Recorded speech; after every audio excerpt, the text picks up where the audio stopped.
বউ চলে যাওয়ার পরে আমরা খুব মুসিবতে আছি। বউরে এতদিন শুনতাম নাকি যে স্বামী স্ত্রীর সম্পর্ক, তো এটা তো মিথ্যা কথা। কারণ দাদা তো ফুল হাতা আর আমরা হাফ হাতা। আমি আর নিচে নামলাম না। দাদা জীবনের মতো বিয়ে করার স্বাদ মিটে যাবে।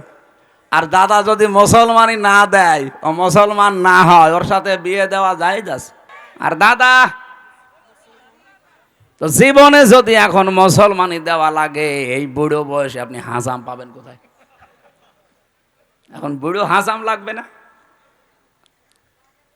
আপনি এই বয়সের কোনো ছেলে দিয়ে মুসলমানি দিতে পারবেন? ও তো লজ্জা পাবে, বলবে বুড়ো হাসাম নিয়ে আসেন। এখন বুড়ো হাসামের হাতে আপনি অস্ত্র দেবেন, ও আগা কাটতে যে গোড়া কেটে বাদ দিয়ে দেবে। ওরে যদি না থামানো যায়, পৃথিবীর সামনে কিন্তু বসবাসের অযোগ্য হয়ে যাবে। অলরেডি আরম্ভ করে দিয়েছে ভারতে।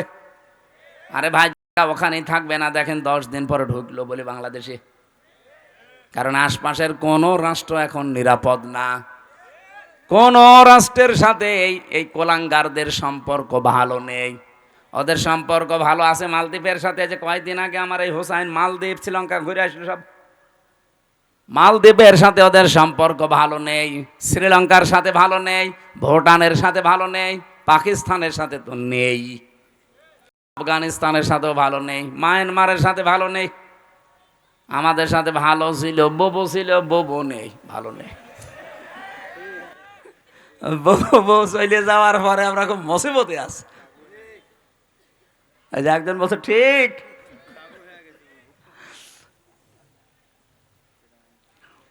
বউরে এতদিন শুনতাম নাকি যে স্বামী স্ত্রীর সম্পর্ক, তো এটা তো মিথ্যা কথা। কারণ দাদা তো ফুল হাতা আর আমরা হাফ হাতা। ফুল হাতা বোঝেন? আমি জেলখানায় এটা বুঝতাম না। জেলখানায় এক পেয়েছিলাম, জেলার দেবদুলাল। ও যখনই জেলে প্রবেশ করত, গেট দিয়ে আসার সঙ্গে সঙ্গে কয়েদিরা যারা এক বাক্যে আওয়াজ দিত, ফুল হাতা ঢুকতেছে। তখন বুঝলাম যে বেটা মুসলমানি দিইনি। মুসলমানি না দিলে কি বলে? ফুল হাতা। আর আমরা এখানেও ফুল হাতা আছে, এই যে ছোটগুলো। এই না মানে না, ও ফুল হাতা। এই ছোট ছোট গুলো, এগুলো সব ফুল হাতা না, এগুলো হাফ হাতা এখন হয়নি। যাই বলেন, এতদিন পর্যন্ত মিথ্যা কথা ছড়িয়েছেন এই 15 বছর যে আমাদের স্বামী স্ত্রীর সম্পর্ক না, এটা আর বলবেন না। এটা সম্ভব না। কারণ আমাদেরটা যাই হোক, অন্তত হাসি কথা বলছেন এখন। আর দাদা তো জীবনে যদি এখন মুসলমানি দেওয়া লাগে, এই বুড়ো বয়সে আপনি হাসাম পাবেন কোথায়? এখন বুড়ো হাসাম লাগবে না? আপনি এই বয়সের কোনো ছেলে দিয়ে মুসলমানি দিতে পারবেন? ও তো লজ্জা পাবে, বলবে বুড়ো হাসাম নিয়ে আসেন। এখন বুড়ো হাসামের হাতে আপনি অস্ত্র দেবেন, ও আগা কাটতে যে গোড়া কেটে বাদ দিয়ে দেবে। আমি আর নিচে নামলাম না। দাদা জীবনের মতো বিয়ে করার স্বাদ মিটে যাবে। আর দাদা যদি মুসলমানই না দেয়, ও মুসলমান না হয়, ওর সাথে বিয়ে দেওয়া যায় যাচ্ছে। আল্লাহ পাক বলেন, দুনিয়ায় যারা ঈমান আনবে আর ঈমানের সাথে যারা শিরিক জুলুম, এখানে জুলমুন মানে আর শিরকিন, যারা জুলুম এবং শিরিক তাদের ঈমানের সাথে মিশ্রণ করবে না, উলাইকা লাহুমুল আমন, এই মানুষগুলোই আল্লাহর কাছে নিরাপত্তার হকদার। ও বাংলার মুসলমানেরা, আমরা তো আর খ্রিস্টান না, আমরা তো এখানে মুশরিক না, আমরা এখানে 92% মুসলমান। অন্যান্য ইবাদত বন্দেগী কম থাকতে পারে, কিন্তু নামের আগে আমার মোহাম্মদ আছে। 92% মুসলমান আমরা। শান্তি, স্বস্তি, নিরাপত্তা আল্লাহ দেবেন। উলাইকা, আল্লাহ বলেন আঙ্গুল দিয়ে মনে হচ্ছে দেখাচ্ছে, ইসমে ইশারা, উলাইকা লাহুমুল আমন, এই মানুষগুলোই লাহুমুল আমন, এদেরকে আমি আল্লাহ নিরাপত্তা দেব, এরা নিরাপত্তার হকদার।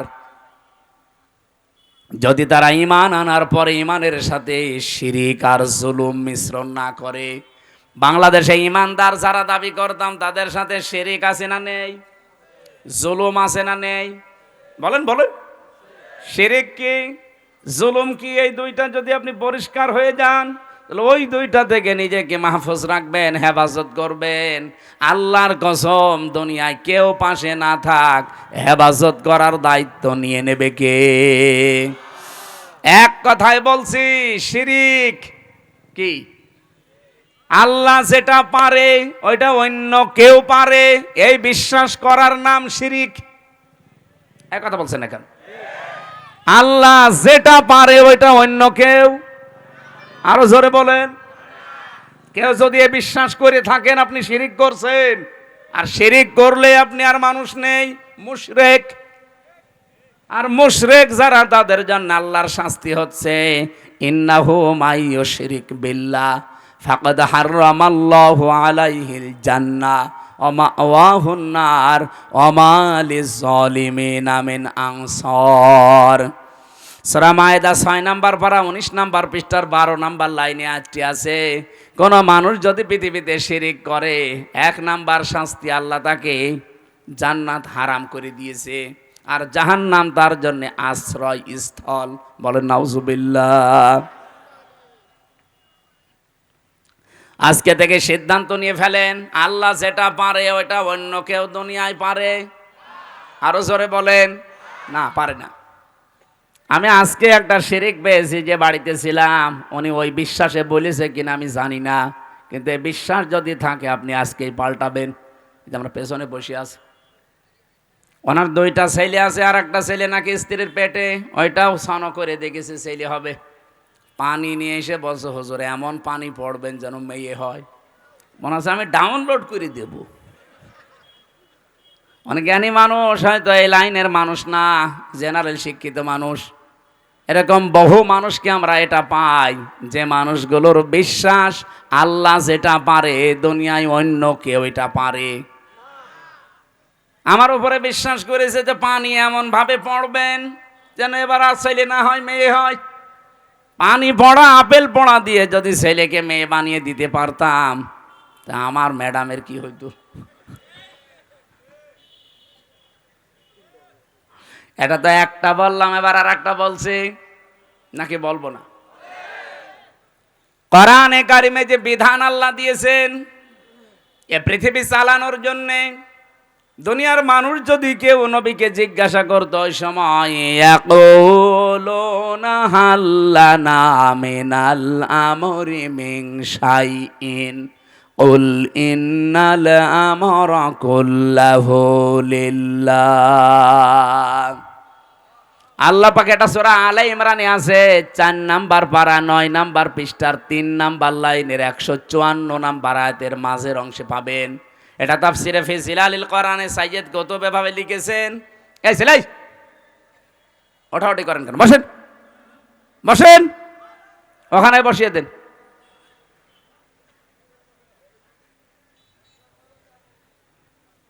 রব্বুল আলামিন বলেন, নবী, মানুষ যদি আপনাকে জিজ্ঞাসা করে যে দুনিয়া চালাতে তো আইন কানুন লাগে, এগুলো কি আমরা বানাতে পারি? আল্লাহ সাফ জবাব দিয়েছেন, আপনি বলেন না। কুল ইন্নাল আমরা কুল্লাহু লিল্লাহ।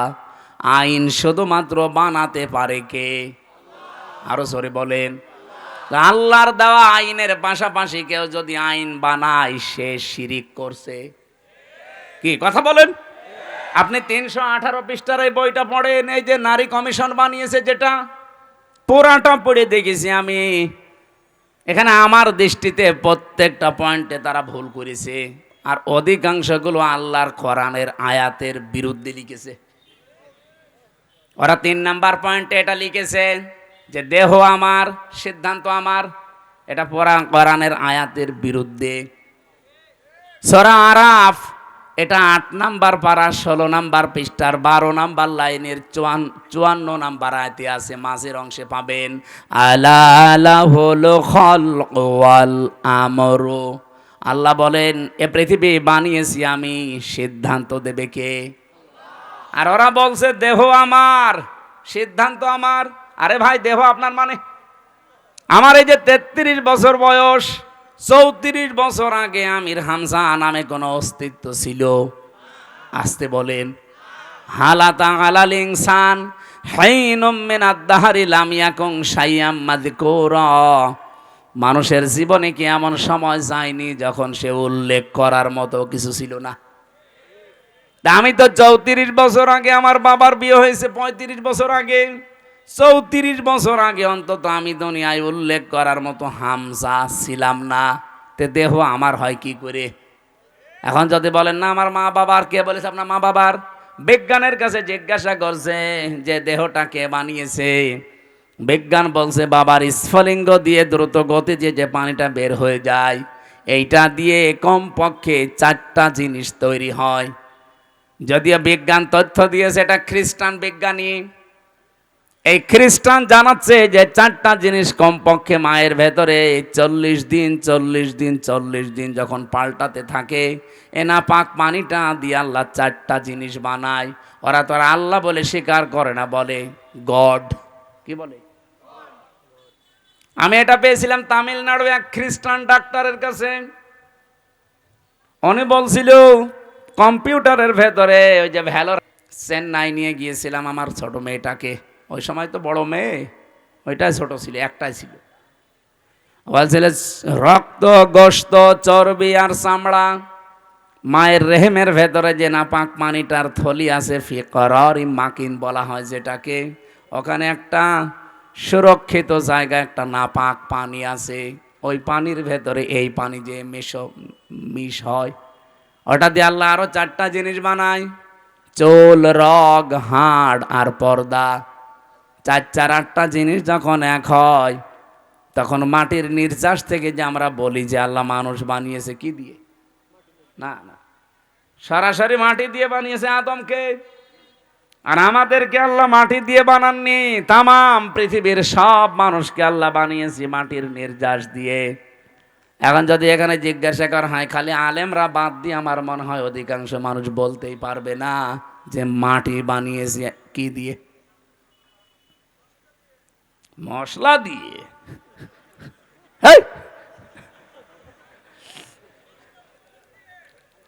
মাটির ভেতরে পাবেন আপনি oxygen, silicon, aluminium, iron, calcium, potassium, sodium, magnesium, nitrogen, hydrogen.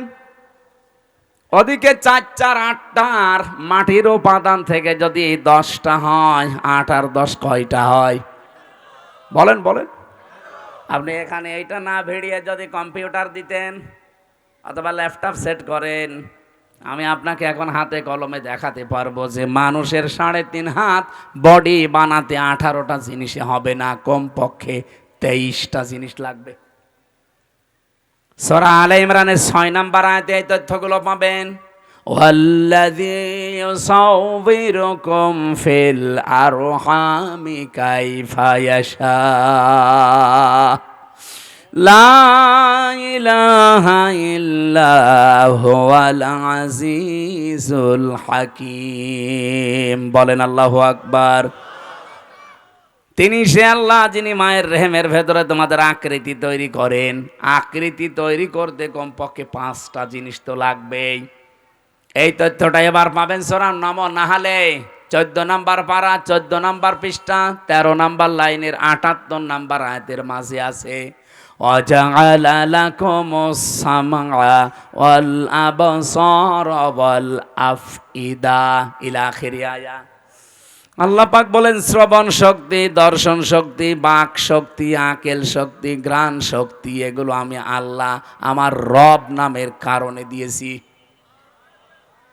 আমরা ওদিকে 4 4 8 পেয়েছিলাম মার বাবার থেকে, মাটির উপাদান 10, কত হয়? আমার আল্লাহ নিজে রব নামের কারণে আমাদেরকে ভিক্ষা স্বরূপ দিয়েছেন 5টা। 8 5 13, আর ওদিকে 10। এই 23টা যখন পুরাপুরি এক হয় তখন পূর্ণাঙ্গ মানুষ তৈরি হয়। কিন্তু এই 23টার ভেতরে 2টা 1টাও যদি কম হয়, ও জীবনেও পূর্ণাঙ্গ হয়ে আর আসতে পারবে না, তখন অপূর্ণাঙ্গ হয়ে আসবে। আল্লাহ যদি তাদেরকে বাক শক্তি না দিত, তাহলে তারা কথা বলতে পারতো না। আজ যারা বলছে দেহ আমার সিদ্ধান্ত আমার, এই বাক শক্তিটা দিয়েছে তোর মা বাবা কে? বলেন বলেন। যিনি দিল কথা বলার শক্তি, এখন তার বিরুদ্ধেই কথা আরম্ভ হয়েছে। এই জন্য আমিরে জামাত ডাক্তার শফিকুর রহমান হাফিজাহুল্লাহ মানে ডাইরেক্ট ঘোষণা দিয়েছে, বাংলাদেশে কমিশন রিপোর্ট দূরের কথা, এই কমিশনই আমরা মানি না। এক কথা বলে না কেন? এটা যদি কেউ রাজনীতি মনে করেন, হ্যাঁ এটাই আমাদের রাজনীতি। কোরআন সুন্নাহ বিরোধী কোনো কাজ এই দেশে হওয়ার জন্য আমরা জীবন দেইনি। যারা বসে আছেন আমাদের জীবনের ওপরে বসে আছেন, আপনার ছেলে মেয়ে জীবন দেয়নি। 2732 জন মানুষ যারা মারা গেছে, কয় টাকা দিয়েছেন তাদের পরিবারে গিয়ে? আপনি কয় দিন দেখা করেছেন বলেন? এই মানুষগুলো আপনাকে কোরআনের বিরুদ্ধে আইন তৈরি করার জন্য এই দেশটা উপহার দিয়েছে না? আপনি মুগ্ধকে কবর থেকে তুলে জিজ্ঞাসা করেন, আবু সাইদকে কবর থেকে তুলে জিজ্ঞাসা করেন, রায়হানকে কবর থেকে তুলে জিজ্ঞাসা করেন, ইয়ামিনকে জিজ্ঞাসা করেন, যতগুলো মানুষের, আমি 2732 জন মানুষের তালিকা আমার কাছে আছে, বই আকারে আছে। এই মানুষগুলোকে কবর থেকে তুলে জিজ্ঞাসা করেন, কারণ এরা শহীদ। আর শহীদ যারা, তারা তো মরে না। এরা প্রত্যেকেই বলবে এই দেশে আমরা বৈষম্য দূর করার জন্য জীবন দিয়েছি। আপনি এত কি হয়ে পড়লেন যে আল্লাহর ভেতরে আপনি বৈষম্য খুঁজে পাচ্ছেন? নারী পুরুষের সমান অধিকার দেওয়া লাগবে, এটা বৈষম্য করেছে আল্লাহ। এই জন্য এই আইন আমরা মানি না। আমরা নতুন করে কমিশন তৈরি করে ওনার রিপোর্ট দিয়েছি। বিশেষ করে 4টা বিষয় দেখলাম মারাত্মক। 1 নম্বরে বিয়ের ক্ষেত্রে, 2 নম্বরে তালাকের ক্ষেত্রে, 3 নম্বরে অভিভাবকত্বের ক্ষেত্রে, 4 নম্বরে সম্পদাদি বন্টনের ক্ষেত্রে। এই 4 জায়গায় নাকি আল্লাহ পুরুষকে বেশি দিয়েছে, মেয়েদেরকে কম দিয়েছে। এই জন্য এখানে পক্ষপাতিত্ব হয়েছে, ওনারা এটা মানে না।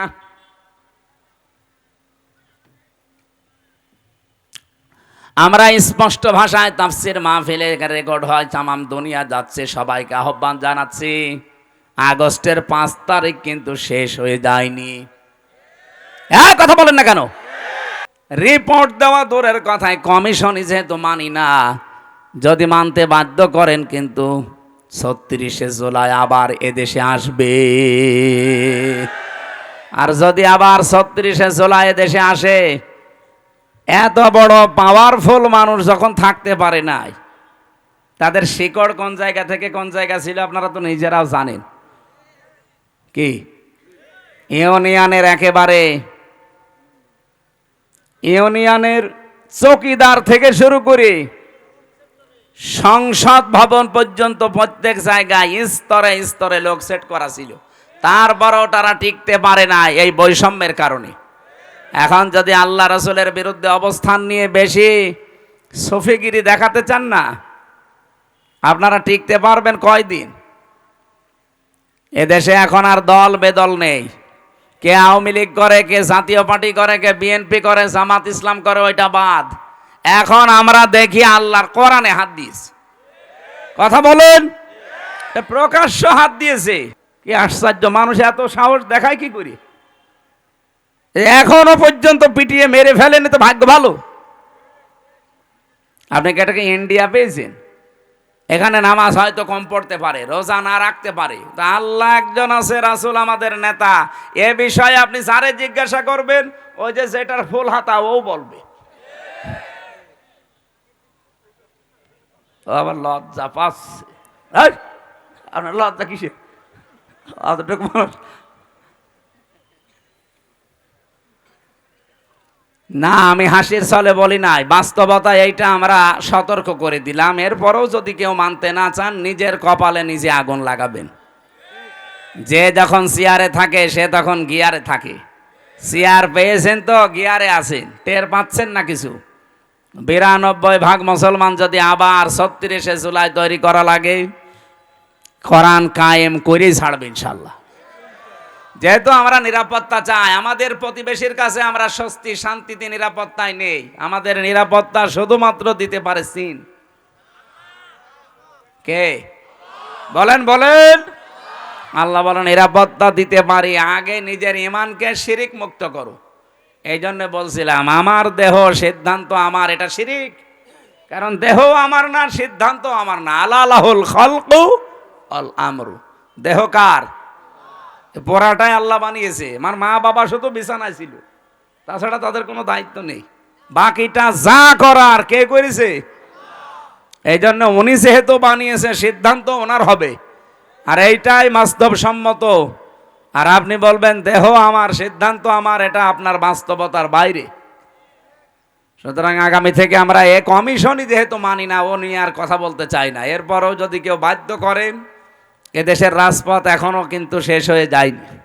আমরা আশা করব দেশকে অস্থিতিশীল করার জন্যে এই কিছু কোলাঙ্গার মহিলার কথা শুনে, যেগুলো কোলাঙ্গার না হলে আল্লাহর কোরআনের বিরুদ্ধে হাত দেয়। আর এরা মহিলা বলে কি এদের? এগুলো সব ডাস্টবিন থেকে এসেছে। এদেরকে মহিলা বলা যায়? চেহারা দেখেছেন এক একটার? চেহারা দেখলেও তো হালকা পাতলা বোঝা যায় মেয়ে লোকের কোন চিহ্ন আছে এই কয়টার ভেতরে, যে কয়টা কমিশনে বসে আছে দেখান।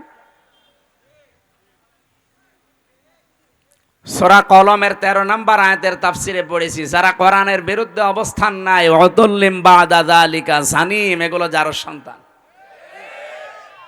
আমি বলতে চাই না, তারপরেও তো বাস্তবে মিলে যাচ্ছে। আপনি কোরআনে হাত দিতে গেলেন কোন সাহসে? নিজের জন্মটা খারাপ করে ফেললেন। আশা করছে আপনারা থামবেন, এরপরে কপালে যা আছে আল্লাহ করবে। এই জন্য আমরা শান্তি, স্বস্তি, নিরাপত্তা যদি আল্লাহর পক্ষ থেকে বাংলাদেশ পেতে চাই, বহির্বিশ্বের যে এখন আন্তর্জাতিক ষড়যন্ত্রগুলো চলছে, অলরেডি যেহেতু দাঙ্গা মোদি লাগিয়ে দিয়েছে, এ বাতাস আসতে কিন্তু বেশি দেরি হবে না। কি কথা বললেন না? আপনি বাস্তবতা কিছু বোঝার চেষ্টা করেন। আমরা শান্তি, স্বস্তি, নিরাপত্তা পেতে চাইলে ইমান যাই আছে, ইমানের সাথে যেন শিরিক মিশ্রণ না হয়। যেহেতু আল্লাহর আইনের সাথে অন্য কোনো আইন মিশ্রণ করা শিরিক, সুতরাং এই দেশে আল্লাহর আইনের বাইরে কোনো আইন আমরা চলতে দিতে পারি না।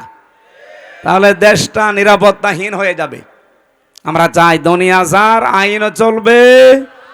এ কথার সাথে দ্বিমত আছে কারো?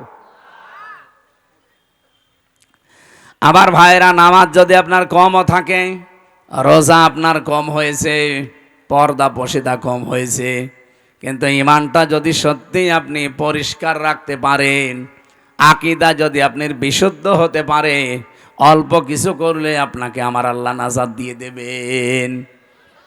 আখলেস দীনাকা ইয়াকফিকাল আমালুল কলিল, তোমার ইমানকে খাঁটি করো, অল্প আমলে নাজাতের জন্য এইটাই যথেষ্ট হয়ে দাঁড়াবে। আল্লাহ হাদিসটা মেনে চলার তৌফিক দিন, বলেন আমিন।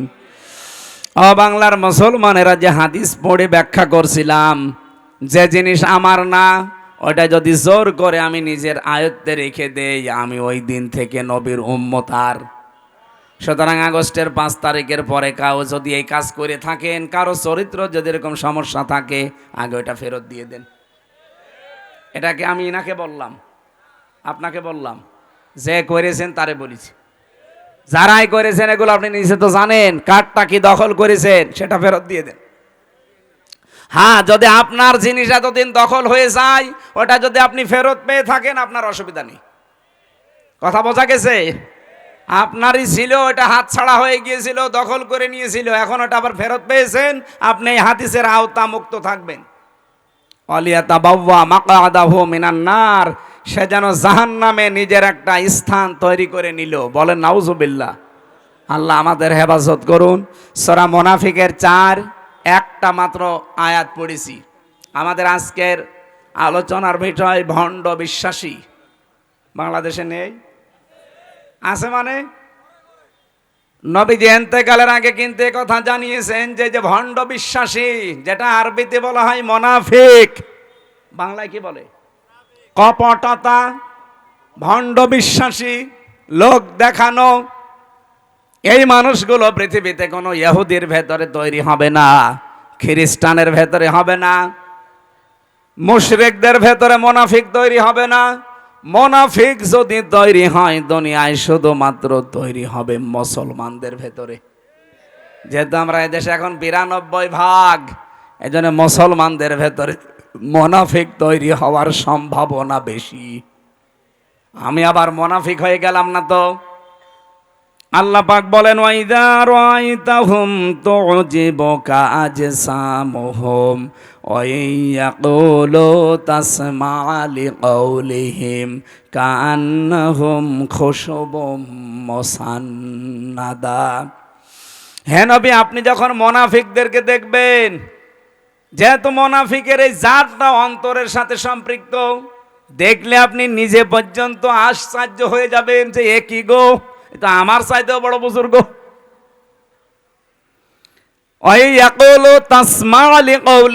তাদের সাথে যদি আপনি কথা বলেন, যা তাদের কথা যদি আপনি শোনেন, আপনি বিমোহিত হয়ে পড়বেন, আপনি নিজেকে খেয়ে হারিয়ে ফেলবেন যে কি আমিও তো এত সুন্দর করে ইনিয়ে বিনিয়ে কথা বলতে পারি না। মুনাফিকদের ওপরে ফিটফাট, ভেতরে বলেন বলেন। রাব্বুল আলামিন তাদের উদাহরণ দিতে গিয়ে জানিয়েছেন কান্নাহুম খুশুবুম মুসান্নাদা, তারা যেন কাঠ খোদাই করা দেওয়ালের মতো। এত সুন্দর একটা উদাহরণ আল্লাহ সেট করেছেন, এটা পড়লে আমার কাছে কোরআনে কারিমের এই যে বালাগাত ফাসাহাত পরিপূর্ণ আমার আল্লাহ কোরআন, এই আয়াতটা তার প্রমাণ। কান্নাহুম খুশুবুম মুসান্নাদা, এর বাংলা অর্থ দাঁড়িয়েছে মুনাফিকদের দৃশ্য মনে হয় কাঠ খোদাই করা দেওয়ালের মতো। চাকচিক্যময় দেওয়ালগুলো দেখলে আপনি কিন্তু ভুলে যাবেন, খেয়ে হারিয়ে ফেলবেন। আর একটা বাংলায় কথা আছে, ফিদা হয়ে যাবেন। এটা আঞ্চলিক ভাষায় কি বলে?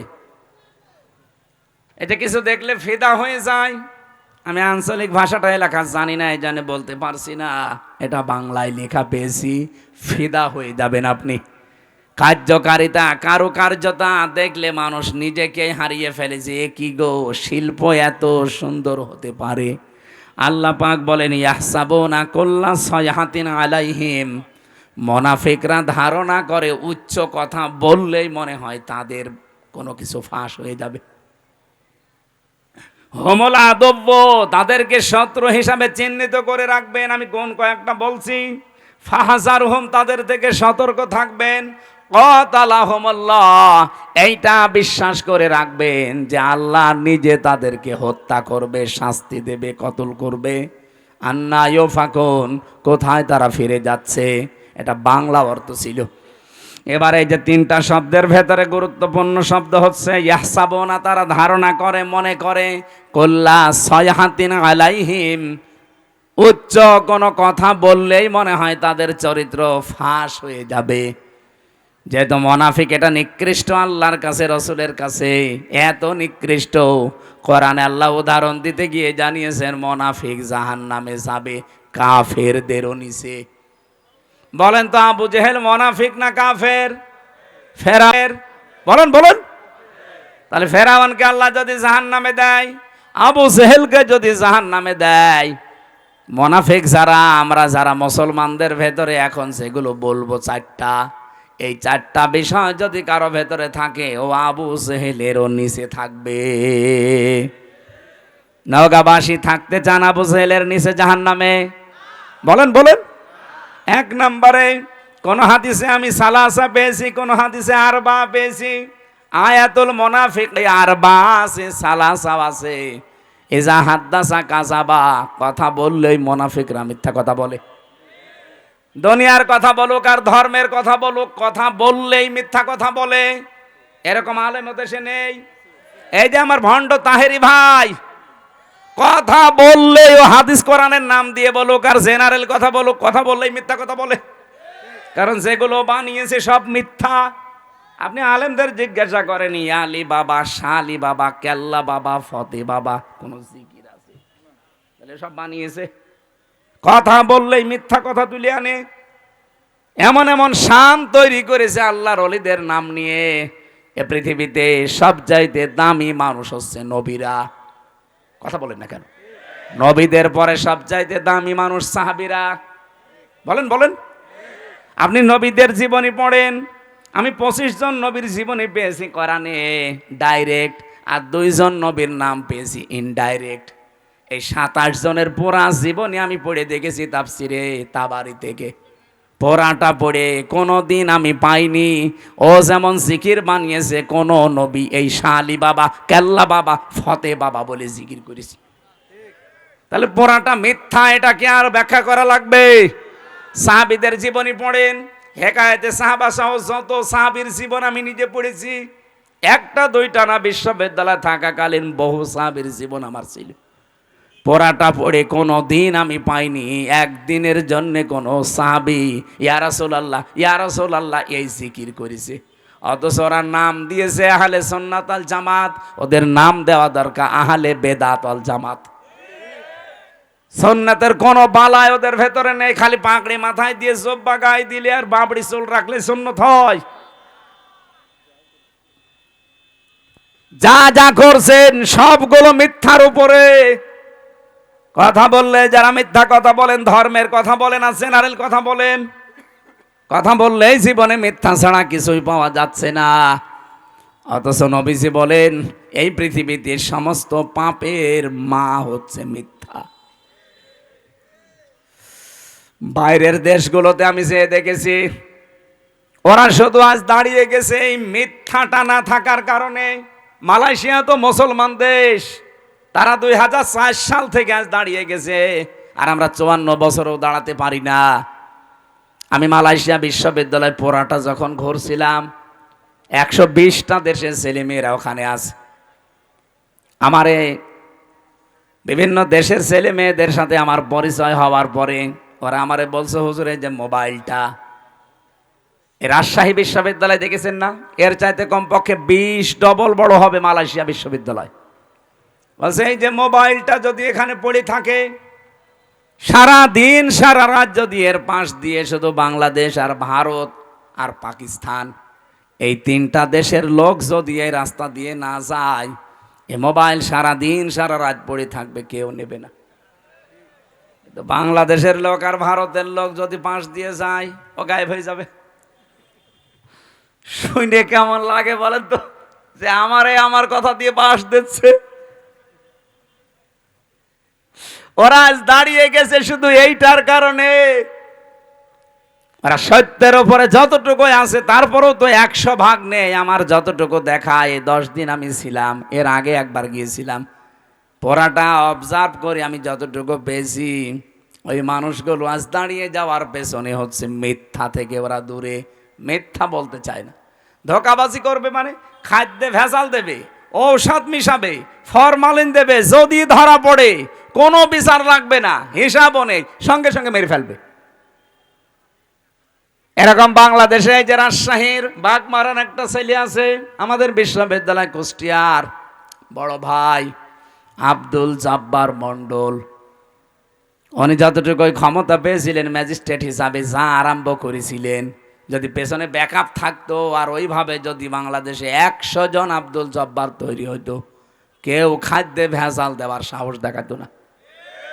ওদের দেশগুলোতে খাদ্যে ভেজে, সিঙ্গাপুর, মালয়েশিয়া, থাইল্যান্ড, খাদ্যে ভেজাল নেই, এই জন্য শরীরও সুস্থ থাকে। আমি 10 দিনে একটা কাশিও দেইনি, আর বাংলাদেশে এসে আমার 14 বার কাশা লাগতেছে। কারণ এই দেশে খাদ্যে যে ভেজাল, 2 নম্বরে যে জার্ম, যে আকাশে বাতাসে যে পলিউশন, এরপরে এই যে ধুলাবালিগুলো, ও দেশে একটা খড়কুটা নেই। অথচ বাংলাদেশে চাইতে মালয়েশিয়া প্রায় 5 ডবল বড়। না ভাই, মোনাফিক যদি মোনাফিকি করেন, মুসলমানদের ভেতরে যেহেতু এটা তৈরি হবে, তো এই জন্য আমাদের সাবধান, আমরা যেন মোনাফিকি না করি। 2 নম্বরে ওয়াইদা ওয়াদা আখলাফা, ওয়াদা করলেই তারা খেলাফ করবে। যেহেতু সামনে ওয়াদার একটা মৌসুম আসতেছে, কত মানুষ কত ওয়াদা আপনাকে দেবে, পার হয়ে গেলে পাটনি বাড়ার শালা হয়ে যাবে। ওয়াদা একটাও যারা ঠিক রাখে না। 3 নম্বরে ওয়াইদা তুমিনা খান, যারা আমানত রাখলে খেয়ানত করে। আমানত রাখলে যে খেয়ানত হয় এটা ওয়াজ করা লাগবে না, 15.5 বছরে দেখে ফেলেছেন। দরবেশের মতো মানুষ, এত বড় বড় দাড়ি, যার মাথার চুল থেকে পায়ের স্যান্ডেল পর্যন্ত পুরা সাদা, আর সে নাকি 36,000 কোটি টাকা চুরি করিস। দেশে যদি কোরআনের আইন আজ থাকতো, এই দরবেশের এক হাত না দুই হাত না, ওরা আরো কিছু জিনিসপত্র কেটে ফেলতো। কত চোর এই দেশে, একটাও থাকতো, এমনি তো পালিয়েছে, যেই কয়টা এখন আছে একটাও থাকতো না। আমরা চুরি না করে আমাদেরকে যেভাবে জেলে নিয়ে যেতেন, মাথায় দড়ি দিয়ে, কালো কাপড় দিয়ে মুখ পেঁচিয়ে, পেছনে হ্যান্ডকাপ দিয়ে, ডান্ডা বেড়ি লাগিয়ে, বুলেট প্রুফ জ্যাকেট দিত বুকের ওপরে, মাথার ওপরে টুপি দিত, মনে হচ্ছে যে কি নিয়ে যাচ্ছে, অথচ কিছুই না। আর এখন এত বড় বড় কোটি কোটি টাকা চুরি করা মানুষ মনে হচ্ছে জামায় আদরে কোটে উঠতেছে।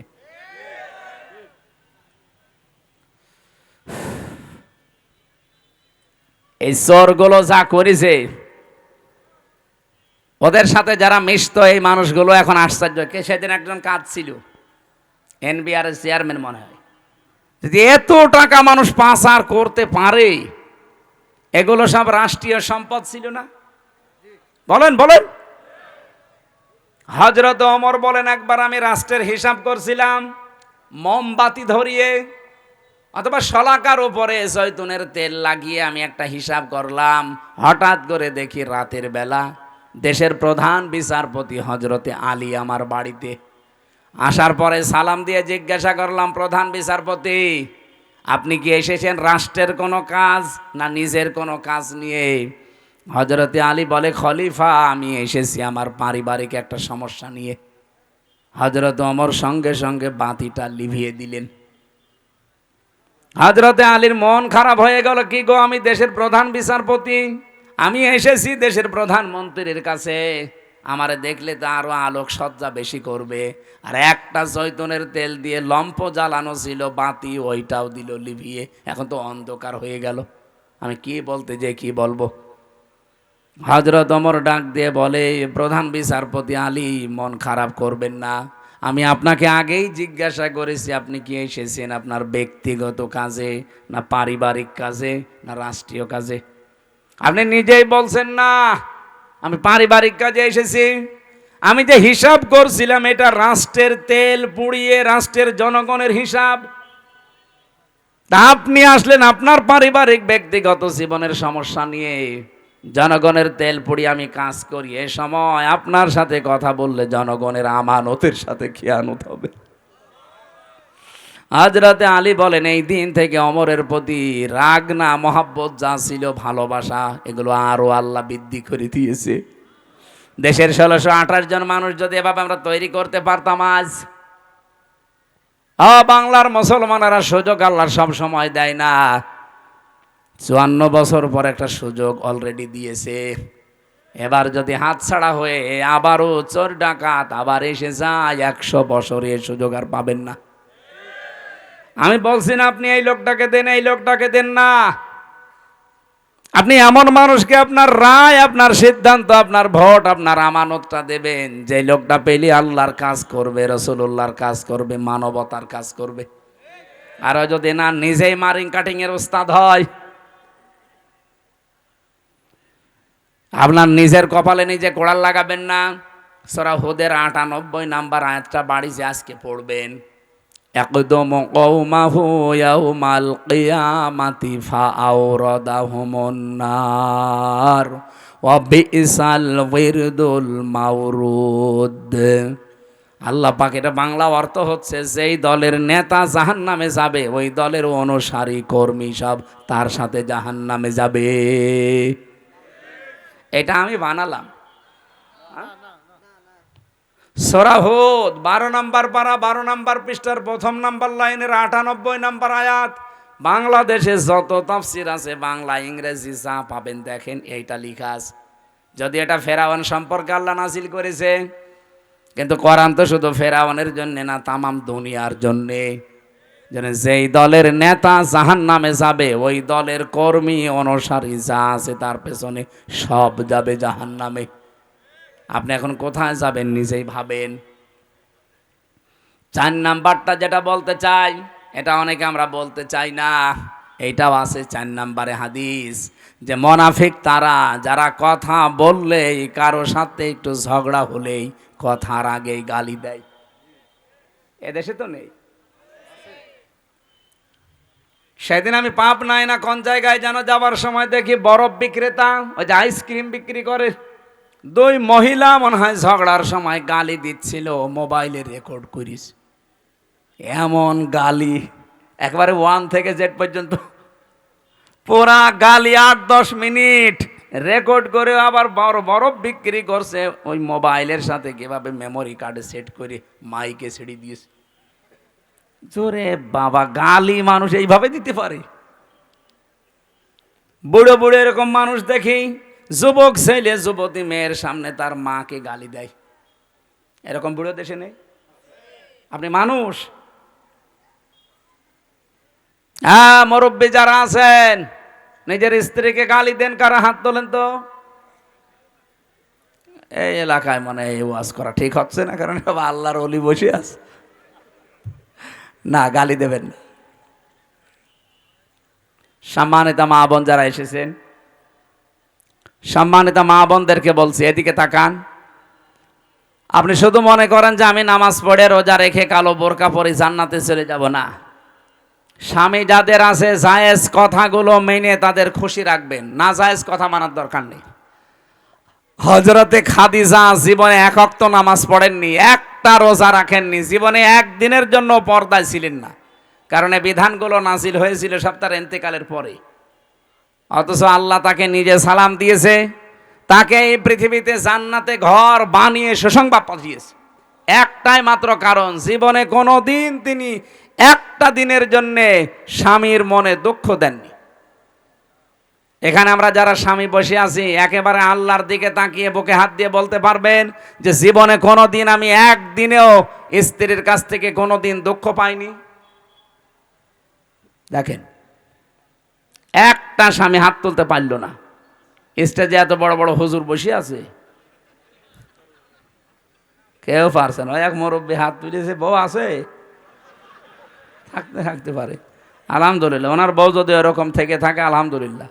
মা বোন যারা এসেছেন, আপনি চিন্তা করে বলেন, এখানে হাজার হাজার স্বামী, একটাও আমরা হাত তুলতে পারলাম না। আমিও পারি নাই, কি করে তুলবো? মিথ্যে কথা বলবো কি করে? পারবো না। এই জন্যে আপনাদেরকে আমি সতর্ক করছি, আপনার আদর্শ যেন খাদিজাতুল কুবরার মতো হয়। আমরা আর টানতে পারছি না, আমার গলা বসে যাচ্ছে। এই আয়াত আবার সামনে আসলে আমরা আবার কথা বলবো। আমার লিখিত জেলখানার একটা বই ছিল মেয়েদের ওপরে, দাম্পত্য জীবনে যে সমস্ত কলহগুলো, সমস্যার সমাধান করার জন্য আমি বই লিখেছিলাম, দেখে দেখে একেবারে বাস্তব।